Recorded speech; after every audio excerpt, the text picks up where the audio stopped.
Fala pessoal, rapidinho antes do nosso vídeo começar, eu quero pedir um favor para vocês.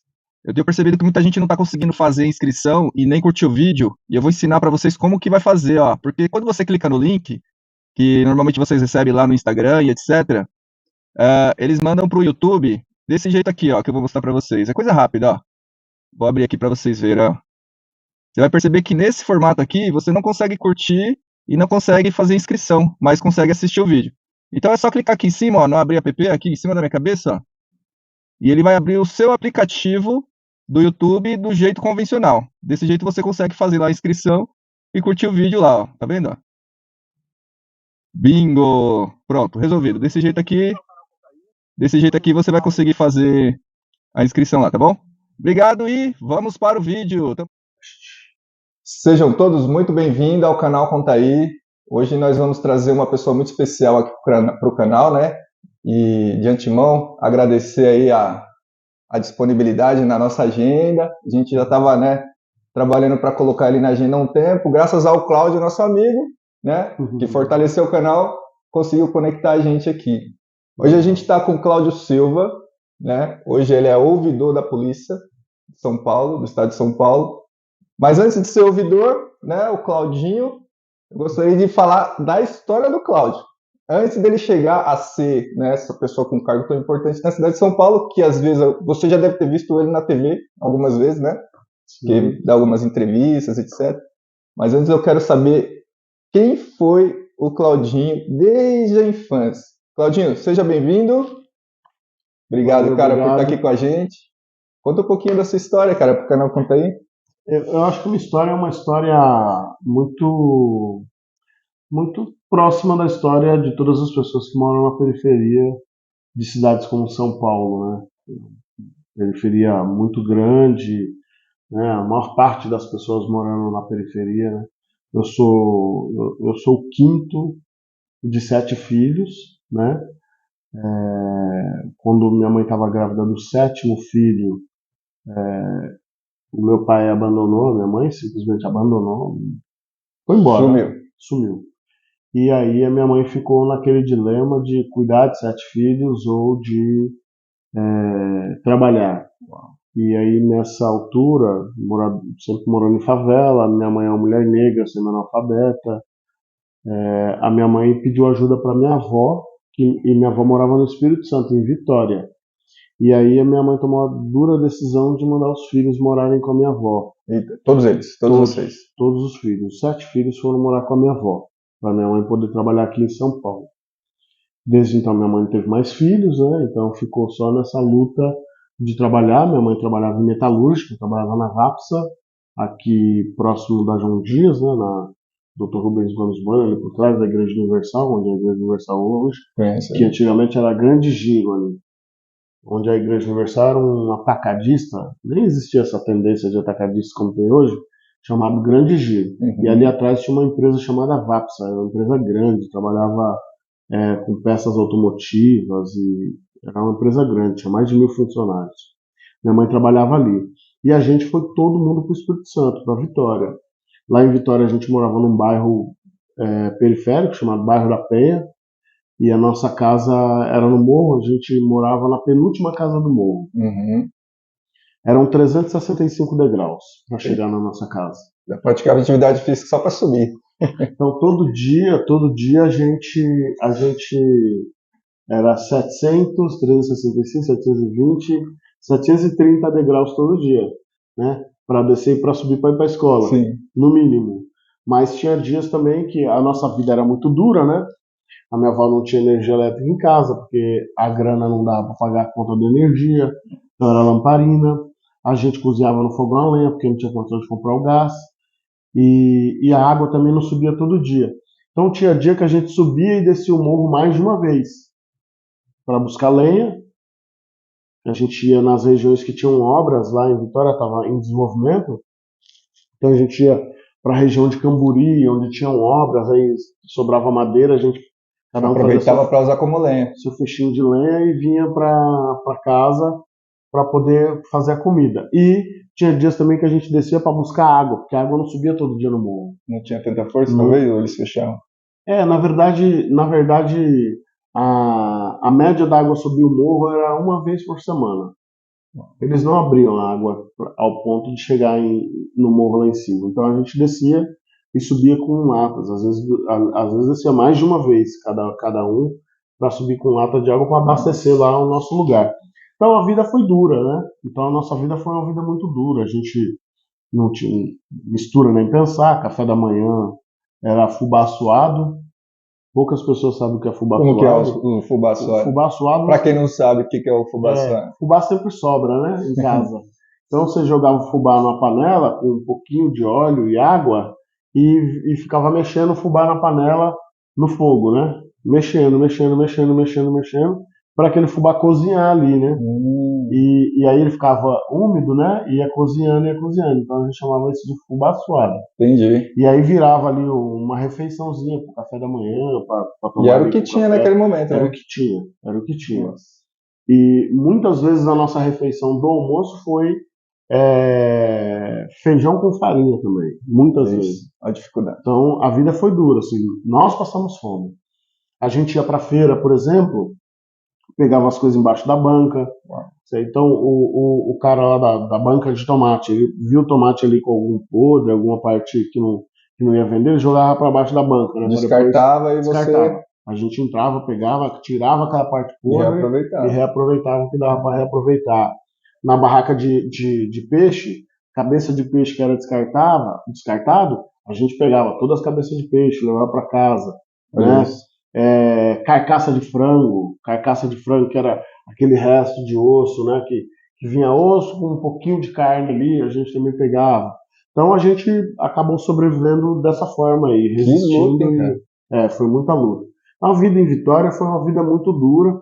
Lá mesmo eu tive eu tive um entreveiro com a minha avó, fugi de casa quando eu tinha algo em torno de 9 anos, 10 anos de idade. Fugi de casa e fui morar na rua. É mesmo, cara? Fiquei morando na rua. Hoje a gente fala morador em situação de rua, né? Situação de rua. Entendi. Eu fazia isso. Eu circulava Vitória inteira e algumas cidades da região metropolitana. Caramba, com 9 anos? Com 9 anos de idade. 9, 10 anos de idade. Aí eu ia para Vila Velha, que era uma cidade ali do entorno, Cariacica. Cheguei aí até Guarapari, que é uma cidade um pouco mais longe, mas está muito próximo da região metropolitana, uns 80 km da região metropolitana. Né? Então eu ficava rodando. Mas os meus pontos mais fixos eram na praia de Camburi, que é em Vitória, e na rodoviária de Vitória. Porque a rodoviária de Vitória ela é banhada por um rio. Então ali na rodoviária sempre tinha muita gente, eu vivia de pedir, sempre tinha muita gente, não conseguia as coisas, mas também tinha água para tomar banho. Então eu ficava muito ali na rodoviária. E também dava para dormir abrigado, né? Entendi. Então se chovesse, etc., você estava protegido. Era o lugar mais confortável naquela região. Mais confortável e seguro. Tinha polícia 24 horas, etc. Então eu dormia muito na rodoviária. E depois de 1 ano e meio, 2 na rua, eu fui apreendido. Eu tive um entreveiro com um policial na rua e eu fui apreendido. Na própria rodoviária de Vitória, eu andava sozinho na rua. Sim. E aí eu estava pedindo, tal, tinha conseguido um dinheirinho, veio uma turminha de outros meninos em situação de rua e me tomaram o dinheiro. Aí eu fui reclamar com o policial viu que era um menino em situação de rua e ele pegou e meio que menosprezou. Não me enche saco, moleque. E aí eu xinguei ele. Caramba. Fiz um xingamento lá e saí andando. Quando eu virei as costas, saí andando. Quando eu olho para trás, tem uns 20 policiais atrás de mim. Uau. Fui apreendido, fui para um lugar chamado Fez Bem. Fez Bem. Tá. Que era a Fundação Espírito Santense para o Bem-Estar do Menor. Aqui em São Paulo eles chamam de FEBEM, né? Aqui foi FEBEM. Foi. Hoje é Fundação Casa. Fundação Casa. Lá em Vitória também não chama mais Fez Bem, não. Lá em Vitória chama, se eu não me engano, NAI. Mudou o nome. Mudou o nome. Para deixar mais bonito, né? Para deixar mais bonito.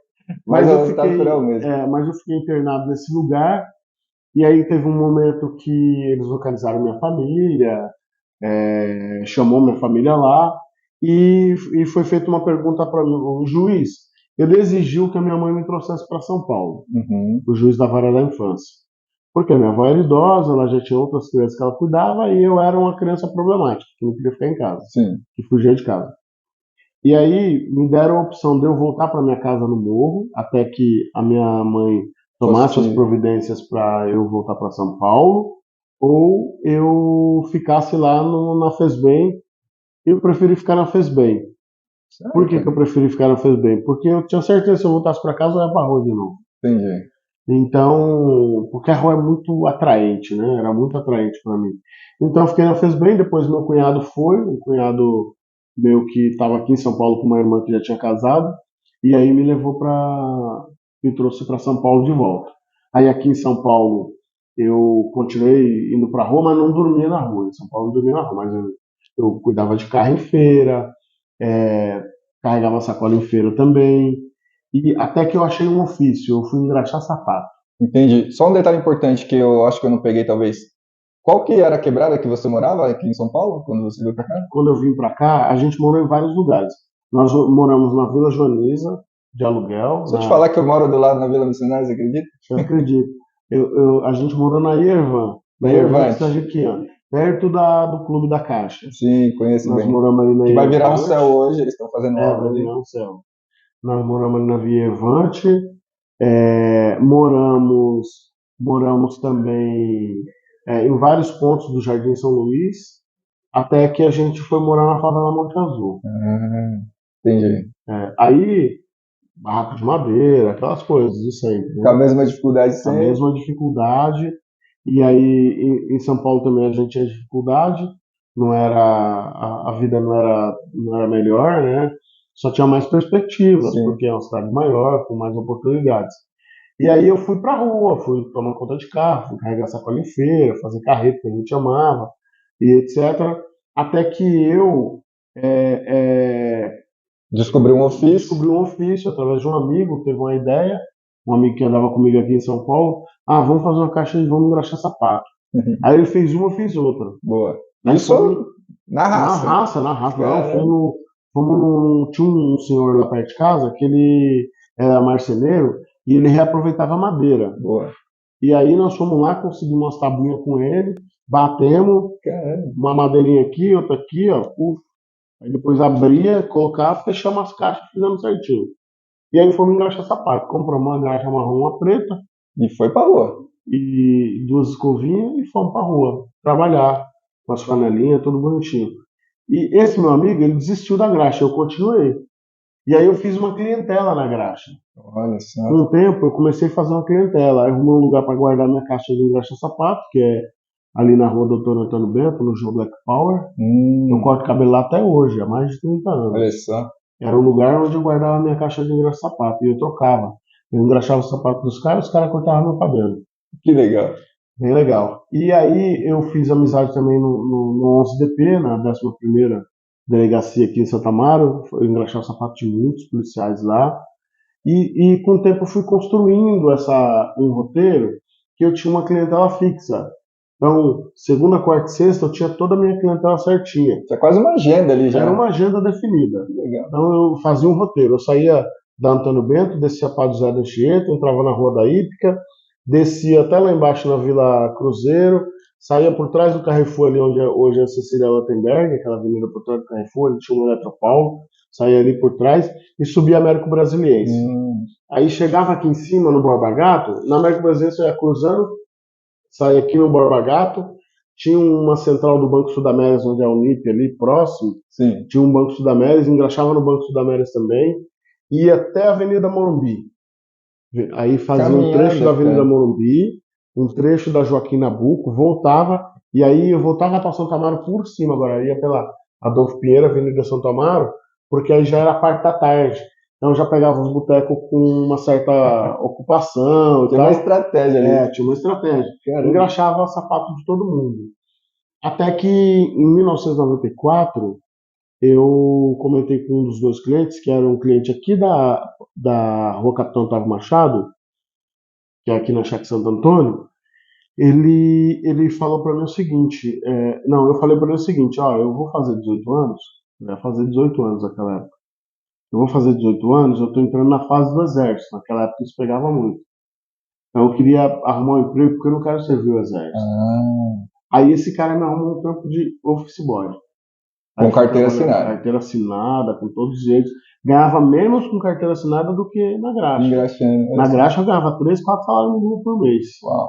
Ganhava bem na graxa. Aí ele me levou para ganhar um salário mínimo lá. Só que tinha plano de saúde, tinha os benefícios, era registrado, tinha os benefícios. Então ali tinha uma proteção social, né? Ele falou assim, ó, eu trago você para trabalhar, só que com um compromisso seu. Você tem que voltar a estudar. Boa, gostei. Aí eu voltei a estudar. Aí fui fazer um supletivo, né? Eu tinha parado na 3ª série. Caramba! Fui fazer um supletivo lá no Zumira, no Parque Regina, numa escola municipal que tem lá. E voltei a estudar, fiz supletivo lá, concluí o ensino fundamental. Aí fui para o ensino médio aqui no Luiz Gonzaga Travassos da Rosa do Jardim de Santo Antônio. Concluí o ensino médio e fiquei trabalhando nessa empresa aí por 3 anos. Depois surgiu uma oportunidade de trabalhar numa outra empresa, que era da esposa de um dos donos dessa empresa anterior, que era um escritório de advocacia. Nesse escritório de advocacia eu tive mais oportunidade, assim, eu acompanhava processo em fora, então eu tive um contato mais próximo assim, com a área do direito, aprendi muita coisa. Foi surgindo a oportunidade, você foi abraçando. Fui abraçando. Que legal. Até que eu saí dessa empresa e fui trabalhar num outro escritório de advocacia, na Vila Mariana. Esse escritório, ele já era mais ligado com a associação lá do bairro onde eu moro. O pessoal que tinha uma relação com a associação lá do bairro e prestava serviço jurídico para ela, né? Uma associação do bairro lá, Associação Comunitária Monte Azul, uma associação grande. E aí eu fui trabalhar na tesouraria desse escritório. Aí trabalhei lá também um tempo. Nesse meio tempo, eu acabei indo fazer parte de um grupo de teatro lá no bairro. Tem um trabalho social lá no bairro, né? Eu fui fazer parte do grupo de teatro desse trabalho. Fizemos um espetáculo com jovens periféricos do Brasil e da Alemanha, um espetáculo bilíngue. Percorremos vários SESCs com esse espetáculo no centenário de Bertolt Brecht. E aí aí nesse meio tempo, entre militância, entre graxa e estada na rua, eu também conheci o movimento negro, também comecei a participar de reuniões do movimento negro, e aí teve um momento que eu conheci o Partido dos Trabalhadores, me filiei, e eu fiquei nessa coisa de muita ocupação, né? Aí começou a ficar conflituoso, né? Pô, faz teatro, trabalha, faz militância política de movimento, faz militância partidária. Então teve uma hora que eu tive que escolher, e aí eu deixei o teatro de lado. Eu não fui mais pro teatro e resolvi me dedicar mais à militância política mesmo, porque era uma coisa que eu acreditava que eu poderia de alguma forma contribuir para alguma mudança mais objetiva, né? Teatro é fundamental e importante também. E você gostava muito do teatro? Adorava o teatro, adorava. Mas eu achava que... Eu avaliava que a gente tinha pouco tempo. E a transformação pela arte era mais demorada do que a transformação pela política. Faz sentido. Então eu optei pela política e estou na política até hoje. A política me trouxe até o espaço de ouvidor, né? E na política você viu a oportunidade de ajudar pessoas que estão passando por esse momento, coisa que você passou naquela ocasião, né? Então você entende bem tudo que essas pessoas estão passando pelo fato de você ter passado por tudo isso, né? Eu consegui me colocar nesse lugar, né? Exatamente. Você tem essa sensibilidade, né? É um lugar que eu já estive, Comer comida do lixo, expulsar o lixo, sabe? É um lugar que eu já estive, né? Eu já vivi isso, entendeu? E aí você teve a oportunidade de ser ouvidor da polícia. Como é que funciona esse processo, assim, tipo, você é um cidadão comum e hoje você é um ouvidor. Como que funciona esse processo dessa transição, assim, só para ter uma noção? Tem um conselho, né? Tem um Conselho Estadual dos Direitos da Pessoa Humana. É um conselho que está hoje, é um conselho que tem autonomia de atuação, né? Na defesa dos direitos humanos, e ele está dentro da Secretaria de Justiça, né? A Secretaria de Justiça que oferece um suporte administrativo para o Conselho conseguir funcionar. O Conselho Estadual dos Direitos da Pessoa Humana, o CONDEP, ele tem como uma das suas atribuições, a cada 2 anos, startar o processo de escolha da lista tríplice para ouvidor da polícia. Então, o que acontece? O Conselho ele abre um edital, tem uma série de exigências, mas as vezes são o candidato tem que ter mais de 35 anos, ele precisa ser uma pessoa com trajetória comprovada em direitos humanos, ele precisa vir indicado por uma entidade de direitos humanos, estatutariamente. Então, no estatuto da entidade que vai indicar um candidato a ouvidor, precisa ter lá que a entidade atua com direitos humanos. Aí ele se inscreve, apresenta uma série de certidões, né? Especialmente certidões de execuções criminais federal e estadual. E preenchido esses requisitos, a inscrição dele é validada, ele passa por uma sabatina com o conselho. Uau. Né? Não é qualquer um que entra, não, hein? Não. Passa por uma sabatina, apresenta um plano de trabalho, esse plano de trabalho é debatido nessa sabatina, e aí o conselho escolhe, são 11 conselheiros, eles escolhem uma lista com 3 nomes e manda para o governador. E o governador, nessa lista, ele escolhe qual que vai ser o ouvidor. Já é um desafio só para entrar. É um desafio para entrar. Aí mais um desafio quando entra. É um processo que dura 6 meses. Caramba. O processo de escolha dura 6 meses. E 2 anos de mandato. E 2 anos de mandato. 2 anos de mandato, podendo haver uma recondução. Se eu estou no primeiro mandato. Se eu for reconduzido agora, é em dezembro. O processo de escolha começa provavelmente em junho, julho. Em dezembro, finaliza o processo de escolha e manda a lista para o governador. Se eu for escolhido e ficar mais um mandato, aí eu não posso ir para o terceiro. Ah, entendi. Aí eu tenho que ficar fora e depois eu posso voltar, mas eu tenho que ficar pelo menos então, basicamente, quem fora. decide é o próprio governador. É, o governador. O governador decide em cima da lista que o CONDEP elabora. E é um desafio, né, esse cargo, não é fácil, né? Não é simples, é um cargo que demanda muito tempo, muito cuidado, né? Porque, afinal de contas, está mexendo com vidas de pessoas, né, da sociedade civil, vidas de policiais, né? Você não pode também fazer uma acusação infundada contra um policial, você não pode expor um agente público. Então, é um negócio tanto quanto delicado. Inclusive, o policial é ser humano, o policial também tem família, o policial também tem que ter os seus direitos humanos preservados. Então, a gente tem que ter toda uma dinâmica, um cuidado, tem que ser muito reflexivo antes de tomar uma decisão. Então, é um cargo delicado, às vezes envolve alguma tensão, né? Então, se tem um caso muito grave de violação de direitos humanos, isso te tensiona também. Então, não é simples, não. E eu acho que você, entre aspas, deu a sorte de cair bem numa época que está tendo muito conflito, né? Principalmente lá na Baixada Santista, né? Você acha que é sorte? Não, entre aspas, é por isso que eu coloquei.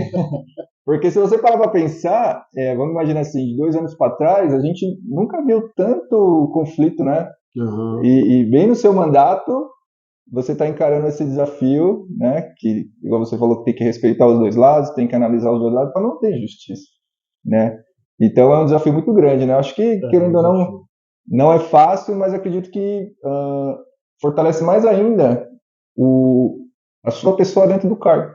Então, eu acredito que existe uma grande possibilidade de você ser reconduzido, né? Porque, pelo que a gente vê, principalmente na TV, nas mídias e tal, é que você está fazendo um bom trabalho, né? Eu tenho acompanhado algumas entrevistas que você dá na TV e você tem que parabenizar, né? Obrigado. Porque eu acredito, é claro que uma parte ou outra vai ficar infeliz, sim, né? Infelizmente isso acontece, mas eu acredito que está sendo feito um bom trabalho. E essa coisa do lado que fica feliz, do lado que não fica feliz, que fica infeliz, é importante também. É um trabalho que não é simples, né? É como o próprio trabalho da polícia não é simples, né? Uhum. Imagina você ser um agente do Estado atuando apenas em situação de conflitos, né? Ninguém liga 190 para chamar a polícia para uma festa. Nem foi. Vem aqui comemorar com confraternização. Não, liga 190 porque precisa da polícia para resolver um conflito. Então a polícia atua apenas em conflitos. É o nosso caso. A gente também atua bastante em conflitos, né? E é desafiador, de fato, mas é uma coisa que também faz a gente crescer, né? Crescer enquanto ser humano, né? Porque à medida que você vai tratando de temas delicados, difíceis, polêmicos, etc., você também vai aprendendo a lidar com essas situações, que são situações muito comuns nesse espaço que eu estou. Perfeito. E além disso, algumas conexões também, né? Apesar de você, né, já estar dentro do PT, no caso, que te ajuda a ter bastante. Eu falo que o network é muito importante, né? Que de repente pode te conduzir para de repente um cargo de, sei lá, de vereador ou deputado. Aí vai uma pergunta: você almeja no futuro, né, evoluir para de repente para um cargo de vereador? Em 2018 eu fui candidato a deputado. Vereador eu não tenho como, porque eu estou no mandato, eu não posso abandonar o mandato, né? Sim, nesse momento não dá. Tem que estar ali firme, inclusive com os movimentos sociais, defendendo, né, o papel que eu assumi, né? Fazendo jus ao papel que eu assumi, ao compromisso que eu assumi. Eu, eu, eu, eu sempre tive o sonho de ser deputado, né? E talvez seja uma possibilidade, né? No futuro, tentar novamente. A experiência que eu tive de candidato a deputado não foi uma experiência boa para mim, nem para minha família. Então, talvez também eu tenha, talvez eu seja barrado pela família aí. É, Mas, como eu disse para você lá atrás, eu fiz uma opção, né? Eu fiz a opção de fazer política, né? De viver a política. E eu não posso também me negar aos desafios que são colocados. A gente aprende uma coisa quando a gente começa a fazer política, especialmente política numa organização partidária, como é o meu caso, né? A gente aprende que a gente não é senhor do nosso destino. As decisões são sempre coletivas, sempre o interesse da coletividade que prevalece. Então, às vezes eu posso não ter interesse de ser candidato, como 2018 foi muito duro e foi bem dramático, né, para a gente, né? Foi uma candidatura que não teve o apoio que a gente acha que deveria ter tido da instituição partidária, dos parceiros que a gente já conhecia, tinha construído política junto nos últimos 30 anos, etc. Mas, de repente, um grupo político chama e fala: não, você tem que ser candidato, porque você é a pessoa e ver que é mais potencial. vê potencial, então eu não descartaria, não. Mas eu gostaria muito de ter uma oportunidade de atuar no executivo. Uhum. Eu já atuei, mas com mais autonomia. Os lugares que eu atuei no executivo, eu dependia de outras pessoas para poder desenvolver o trabalho que a gente acha que precisa ser desenvolvido. Agora, com mais autonomia, mesmo na ouvidoria eu tenho alguma autonomia, mas a gente, por exemplo, não é uma unidade financeira. A Uhum. gente depende administrativamente da Secretaria de Segurança Pública para fazer as coisas. Então, se eu quiser fazer uma publicação, depende da Secretaria de Segurança Pública. Se eu quiser comprar um carro, depende da Secretaria de Segurança Pública. A equipe que atua lá no apoio operacional para a gente lá, a equipe de portaria, copa, limpeza, tudo depende da Secretaria de Segurança Pública. Então, eu não tenho uma autonomia financeira, né? Eu acho que ocupar um espaço também com alguma autonomia financeira para que a gente pense as nossas ideias, o que a gente acha que deve ser uma gestão pública para poder fazer as coisas acontecerem também é um sonho. Perfeito. Então, Mas eu acredito que essas tem muita conexões definição, né? que estão sendo criadas hoje, de repente vai se encaminhar para isso. Você vê que a vida vai criando conexões, né? Vai criando Isso. oportunidade. Eu acredito É. que em breve a gente... Uma área que eu tenho certeza que eu não quero deixar de atuar é de segurança pública. Eu desenvolvi uma certa paixão pelo tema, né? Tenho buscado me aprimorar, estudar, ler bastante sobre o tema e a gente quer focar muito a nossa atuação nesse tema porque, na nossa opinião, é um tema muito relevante, é um tema que cada vez vem ganhando mais importância na vida das pessoas, né? Uhum. Agora mesmo nós estamos no período pré-eleitoral, vai ter eleição municipal esse ano. As pessoas, nas pesquisas que têm sido feitas, as qualitativas, que todos os partidos estão fazendo, tem aparecido muito o tema segurança pública como um tema relevante. Então, Fato. segurança pública, na minha opinião, é um tema que vai entrar na agenda e no imaginário popular com muita força no próximo período, e eu acho que a gente tem muito para contribuir com E isso. você entende muito disso, né? Porque você está dentro disso. Então, a Estamos tendência aprendendo, é todo isso dia aí. aprendendo mais uma coisinha. Cara, perfeito. A gente percebe que, né, ouvindo o Claudinho, que a vida não é fácil, principalmente para quem mora na periferia, né? É, Mas se a gente fizer a coisa certa, a vida vai criando oportunidades que, se você, né, aproveitar as oportunidades, abraçar, né, com vontade, estudar e etc., vai conseguir chegar onde, no melhor lugar possível.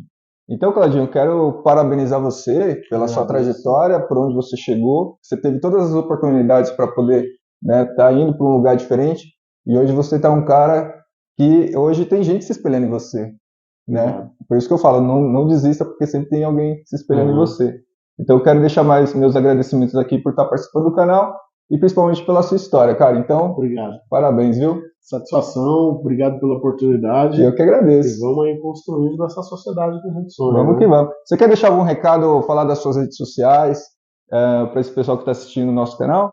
Por quem quiser acompanhar o nosso trabalho, a nossa atuação, um pouquinho da vida particular também, eu estou na rede social como @Claudinho Silva Ouvidor e dizer para as pessoas que a gente fica à disposição para conversas como essa, mas também para atender as suas questões, suas demandas, e conta com a gente aí porque a vida não vai ser fácil, né? A vida não é simples. Se fosse simples e fácil, seria monótona. Concordo. Então a gente tem vários desafios aí e nós somos seres humanos, somos seres racionais. Então a gente também está aqui para poder contribuir, né, um com o outro e colaborar para que todo mundo caminhe junto. É um subindo e puxando a mão do outro. É isso aí, vamos, Então, vamos contem junto. comigo, estou à disposição. Perfeito. Então eu agradeço você que, né, acompanhou a gente até aqui. Peço que dê um like aí e se inscreva no canal. E conta com a gente aí, ó, para mostrar as histórias tops aí. Tá bom? Grande abraço.